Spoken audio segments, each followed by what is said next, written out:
Histoire de voir, histoire au pluriel, une émission sur la mémoire des révoltes, lutte et résistance populaire d'hier et d'aujourd'hui, avec des militants, témoins et acteurs du mouvement social, des écrivains, des chercheurs et des artistes.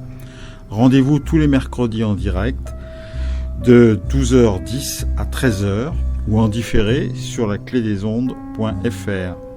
Histoire de voir, histoire au pluriel. La pièce que tu as écrite, qui s'appelle La main tendue. La main tendue, c'est un raccourci, si je puis dire, c'est très très mauvais, qui est arrivé à Antoine Boudinet le 8 décembre 2018 à Bordeaux. Il a eu le tort de ramasser une grenade, un Gli 4, je ne sais plus quel est le nom de cette grenade. GLIF 4. GLIF 4, voilà. Et sa main est partie.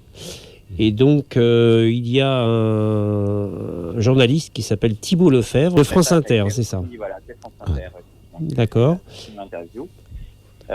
Effectivement, et donc pour moi, cet événement, lui-même, d'ailleurs, Antoine disait que c'était sa première participation au manif. Florent, est-ce que... Première.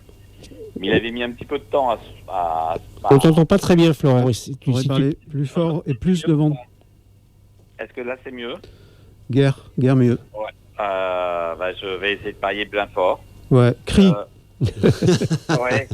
Donc en fait, quand Antoine a fait cette manifestation le 8 décembre, donc on arrive vraiment à la date anniversaire, là, le 8 décembre 2018, c'était sa première participation, voilà, une manifestation des Gilets jaunes. Et voilà le temps de... Et effectivement, donc il ne faisait pas rien, Antoine Boudinet. Il le reconnaît lui-même. Ce qu'il raconte dans l'interview, c'est qu'il ramassait des œufs et il jouait à lancer des œufs, voilà. Et il s'est retrouvé avec cette grenade qui arrivait à ses pieds, sans savoir ce que c'était. Et ça paraît assez étonnant aujourd'hui de pouvoir ignorer ce que c'était qui arrivait à ses pieds. Il faut se remettre dans le contexte, il y a 3 ans, ça l'était vraiment. C'est-à-dire qu'il pensait vraiment avoir affaire à un fumigène, et pas une grenade. Voilà, et c'est vrai qu'il y a eu d'autres incidents du même type qui se sont déroulés, hélas, et avant et surtout après ce moment-là. Donc ça, pour moi, ça a été aussi un déclencheur de comment on réussit à faire société avec des gens qui ont des positions qui peuvent être extrêmes, peut-être. Et je ne dis pas que ce soit le cas d'Antoine, c'est d'ailleurs ce qui fait qu'il a pris une place si importante dans ce travail. Pour moi, au départ, il devait y trouver une toute petite place, comme étant une sorte de une expérience parmi d'autres. Et puis il a pris une place centrale parce qu'effectivement, il avait beaucoup de choses à dire et qu'il avait un discours justement qui était un discours très construit et un discours qui n'était pas un discours anti-État, voilà, il avait pas un discours d'extrémiste, il avait un discours plutôt pondéré, mais avec le résultat, il est là. Il avait perdu une main. Voilà.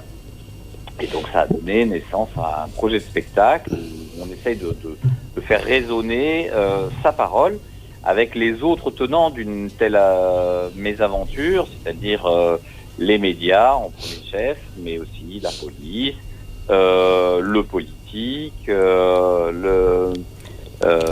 une parole plus sociale, on va dire, avec je donne à entendre notamment, je rapporte à propos de l'abbé Pierre, sur la question des conflits sociaux de manière plus générale. Voilà. Oui, alors donc tu le disais tout à l'heure, le 8 décembre, c'était donc la date où c'est arrivé, cette action-là, et c'est 3 ans après, donc en 2021.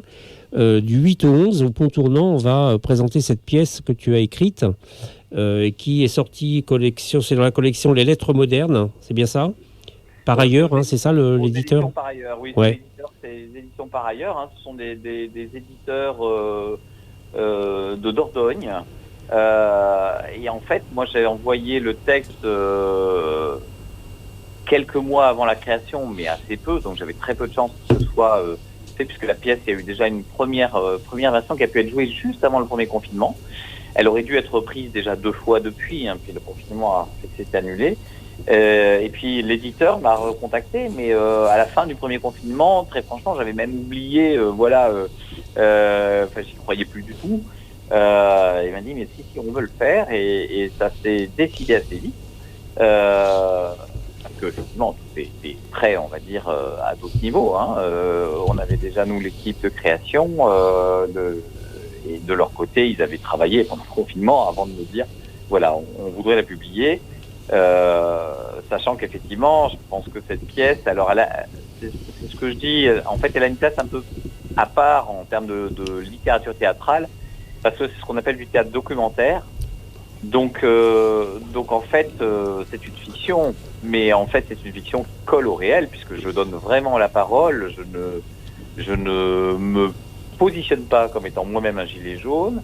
Je prends moi un texte matériau, mais par contre j'essaie de ne pas trahir une parole. Et donc la meilleure manière de ne pas la trahir, c'est de la prendre brute. Voilà. Et c'est juste par le jeu du montage que on essaye de voir toutes les parties prenantes dans ces événements qui, je le crains, sont loin d'être terminés sous une forme ou sous une autre. Parce que, on pense à la Guadeloupe en ce moment, ça barde pas mal. Hein.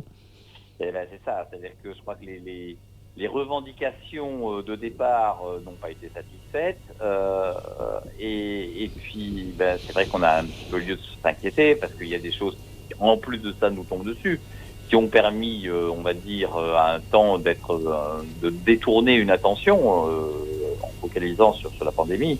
Mais le deuxième effet de la pandémie, bien sûr, on le redoute. Hein, c'est maintenant que la société sera un peu moins sous perfusion économique. Ça va être difficile. Ça va être difficile pour tout le monde. Hein. Moi, je ne porte pas de jugement. J'aimerais pas être un politique. Il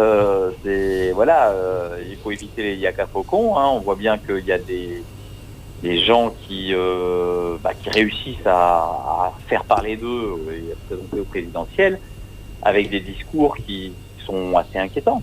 Ouais, tout à fait. Pour en revenir à la pièce, donc Antoine Boudinet, pour pas le nommer, Antoine est venu bien sûr la voir puisqu'elle avait été déjà présentée en mars, juste avant la période où on supprimait l'accès aux salles de théâtre. Hein, c'était en mars 2021, me semble-t-il. Et il sera d'ailleurs présent, Antoine, le 8 et le 11 décembre pour des bords de scène. C'est bien ça? Oui, tout à fait. Et donc en fait, c'est un projet qu'il a quand même suivi d'assez près. On avait même pensé à un moment donné qu'il joue son propre rôle. Et puis, il a une vie maintenant, on va dire, d'homme politique même, hein, on pourrait dire. Oui, puisqu'il est élu sur la liste de Bordeaux en lutte, hein, c'est ça? Donc c'est ça, il était élu conseiller municipal, donc ça occupe.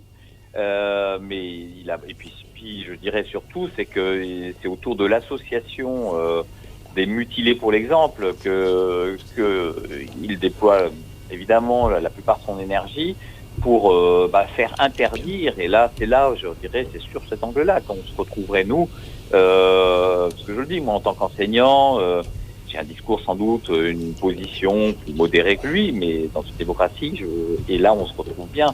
Il comprend ma position, moi je comprends la sienne, et on a des échanges vraiment sereins. Et le fait qu'il vienne à la pièce montre bien qu'il est, c'est la meilleure des manières, je veux dire, de cautionner mon travail que d'être présent.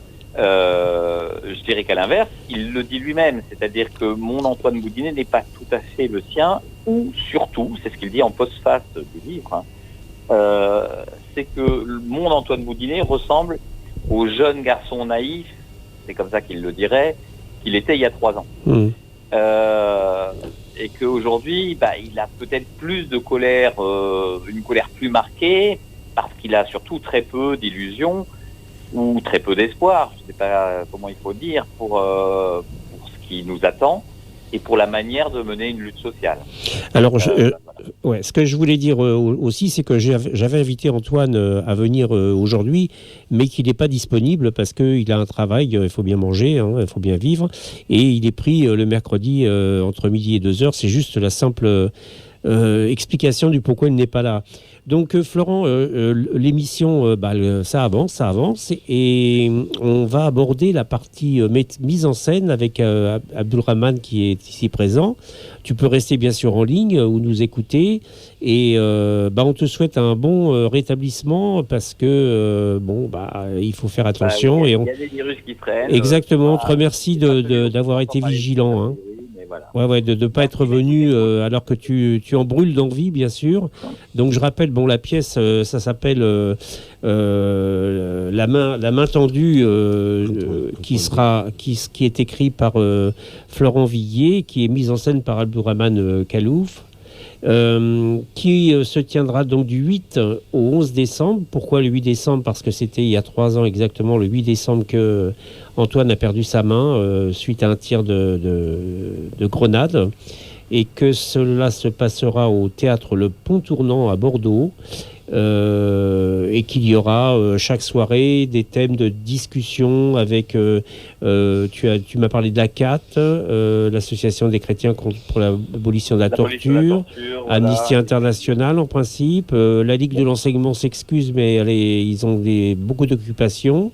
Il y aura bien sûr pourquoi pas notre association qui sera présente le 8 et le 11 pour présenter. L'éditeur lui-même sera présent. Donc il y aura, et puis il y aura des débats après, ce qu'on appelle des bords de scène, après la pièce de théâtre elle-même. Hein. Eh bien écoute, Florent, remets-toi en forme, et puis merci d'avoir pris le téléphone à distance, nous parler un peu de cette pièce. On va donc continuer en deuxième partie avec Abdulrahman sur la mise en scène elle-même, plus exactement. À très vite, Florent. Merci.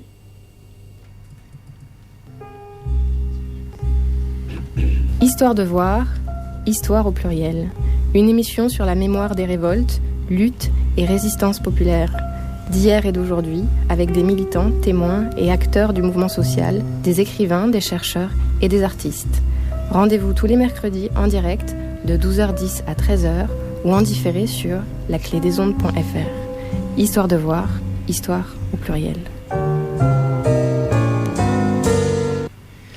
Voilà, donc à ma droite, mais c'est juste une position géographique, n'est-ce pas, Abdulrahman ? Oui, tout à fait. Voilà, nous avons Abdulrahman Kalouf qui est le metteur en scène, qui n'est pas que metteur en scène d'ailleurs, hein, puisqu'il a une pile d'environ 50 cm de haut de livres, non, je plaisante, beaucoup de livres de poésie, de littérature. Il est comme on dit ton statut au lycée, c'est... Moi, je suis artiste-auteur, en fait, mon statut de métier. Et donc, je fais beaucoup d'interventions cette année puisque je suis en résidence de création et de sensibilisation avec la région Nouvelle-Aquitaine.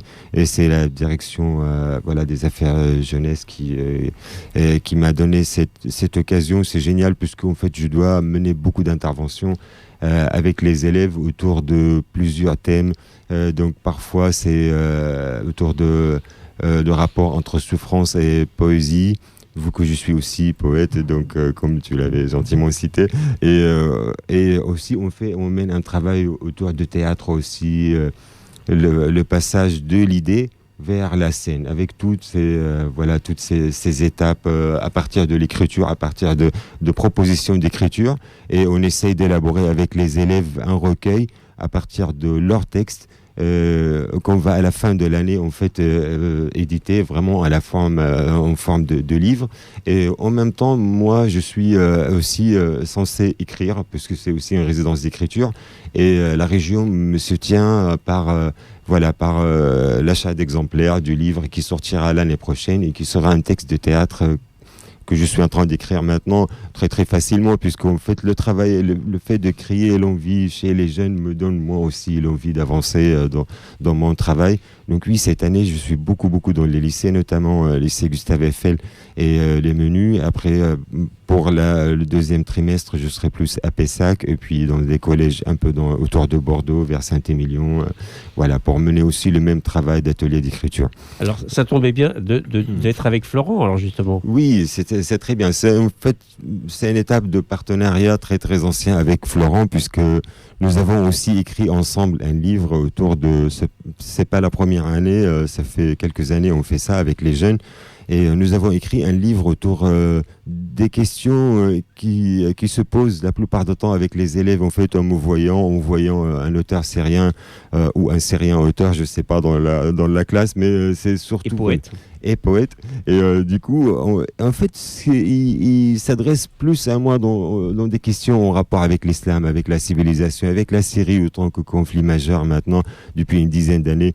Et du coup, il se pose des questions autour de l'islam et nous avons travaillé avec Florent sur 16 questions qui sont vraiment qui sont récurrents, comme est-ce qu'un bon musulman doit défendre Dieu si on porte atteinte à lui par un discours, est-ce que la laïcité est utilisée pour réprimer des minorités, est-ce que nous, autant que musulmans ici, avons le droit de pratiquer librement, toute cette place. Donc on a essayé de répondre à ces questions avec Florent. De déconstruire, on dit. Exactement, voilà. Et finalement, on va faire de tout ça un livre qui sortira aux éditions Al-Harmattan au mois de janvier-février, qui s'appellera L'élève, l'enseignant et le poète, et c'est des réflexions libres autour de l'islam et la laïcité. Donc notre partenariat avec Florent remonte à plusieurs années, et qu'on revienne un peu à la main tendue, le texte qui sera joué du 8 au 11 décembre au Pont Tournant. En fait, ce texte m'a donné l'envie de le mettre en scène, puisqu'il ne ressemble pas du tout aux formes de texte que moi j'écris. Moi aussi, je suis auteur de théâtre, donc j'ai notamment Sous le pont, Le Gant, La télécommande. Mais je suis pour l'illusion. J'aime beaucoup créer une illusion sur la scène et à travers ça dire quelque chose sur la réalité, alors que Florent, il est dans un registre d'écriture de théâtre documentaire.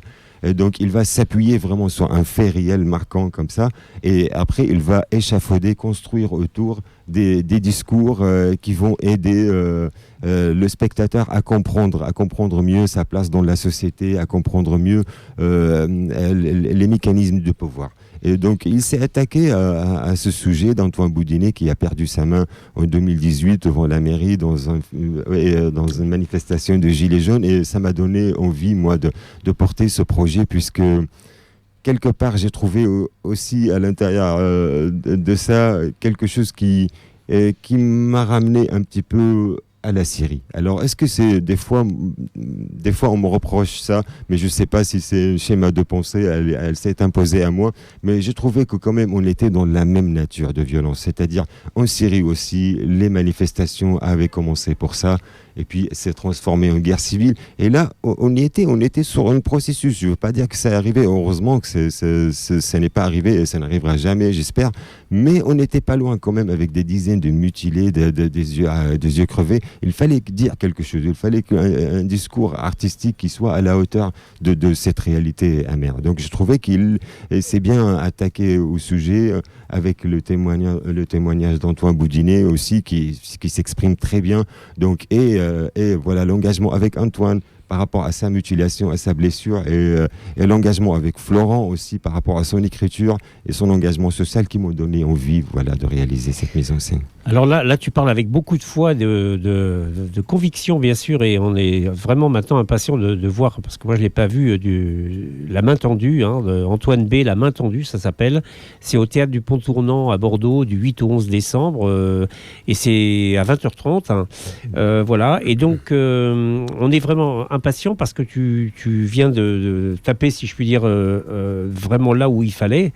Et d'ailleurs, si vous êtes intéressé par ce que dit Abdourahmane, c'est de rester avec nous sur la Clé des Ondes dans le guide du Bordeaux colonial, parce qu'on parle là justement de ta trajectoire et notamment de ce qui s'est passé en Syrie, où tu le rappelais fort justement. Tout a commencé par des manifestations de rue, d'ailleurs assez pacifiques au départ, et c'est cette répression-là qui a créé cet enchaînement et tout. Mais chaque lieu, chaque époque, chaque chose sont pas équivalentes, bien évidemment, mais les causes et les fonctionnements des individus peuvent se ressembler beaucoup.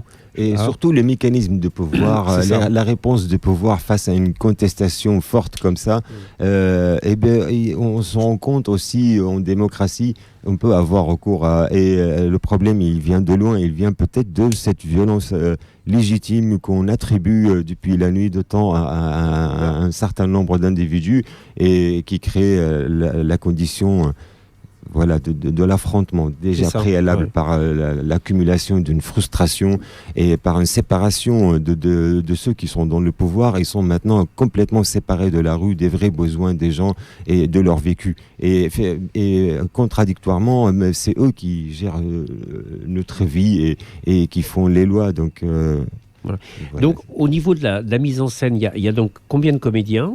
Donc nous avons 3 comédiens. Hugo Schnitzler qui fait en fait le rôle d'Antoine Boudinet. C'est un faux Antoine Boudinet qui va venir en scène jouant voilà, comme s'il était le vrai Antoine. Mais autour de ça, autour de cette illusion réalité, il y a toute la réflexion qui est menée avec 2 autres comédiennes.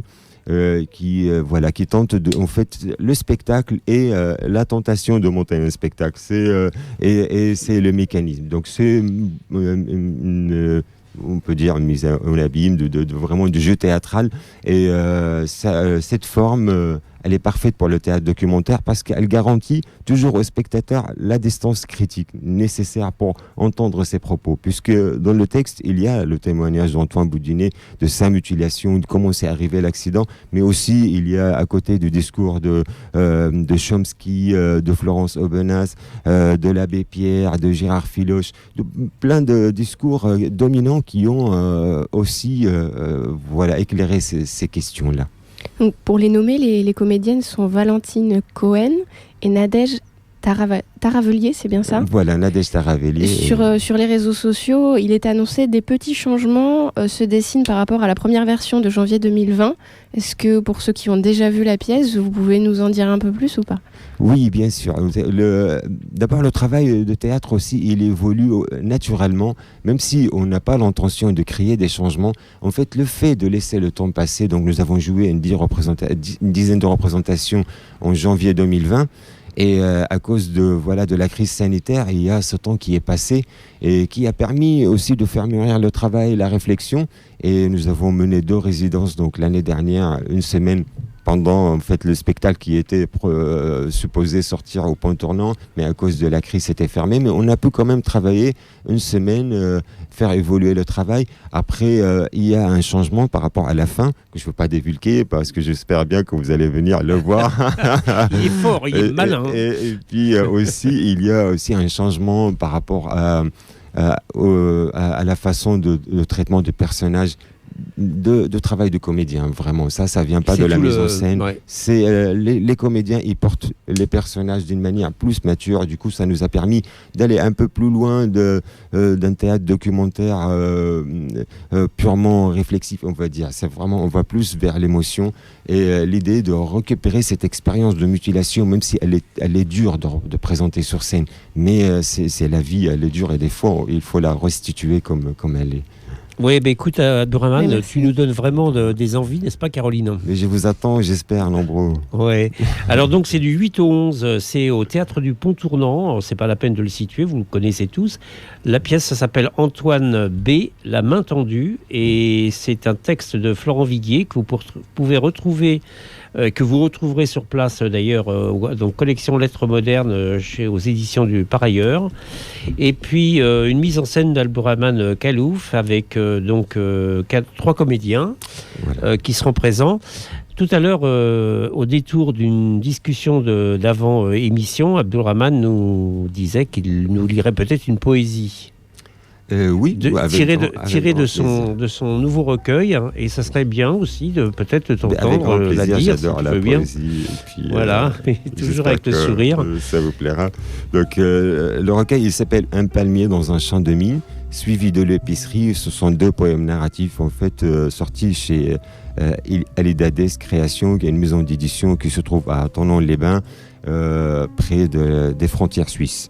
Et c'est une ancienne maison d'édition de poésie, elle a une quarantaine d'années à peu près, avec un grand répertoire. Et donc j'étais vraiment très ravi de pouvoir éditer. Je vais vous lire quelques passages d'un palmier dans un champ de mine. Merci à mes chaussures qui m'ont mené jusqu'ici, où l'on ne mange ni hirondelle ni papillon. Je n'ai jamais appris à marcher. À peine né, j'ai eu les chasseurs aux trousses. Le premier son entendu, l'aboiement des chiens à mes basques. Depuis, je n'ai jamais cessé de courir. Quand je suis arrivé, on m'a ordonné de ralentir le pas, de ne pas effrayer enfants et femmes enceintes. À peine me suis-je mis à marcher que le vertige m'a pris et je suis tombé tête première devant le cirque. Tous applaudissaient, tous riaient, et j'ai su, sans l'ombre d'un doute, que j'étais le clown. Merci beaucoup. C'est vraiment très musical et en plus le clown, mais c'est une autre histoire, je te parlerai du clown. Donc voilà, on refait un petit rappel. Donc c'est pour voir la pièce La main tendue qui commence le 8 décembre et qui se terminera le 11 décembre. C'est au Pont Tournant et on en reparlera encore la semaine prochaine. Allez-y, c'est très intéressant. Oui, allez-y, réservez. Je vous invite à réserver parce qu'il ne restait pas beaucoup de place.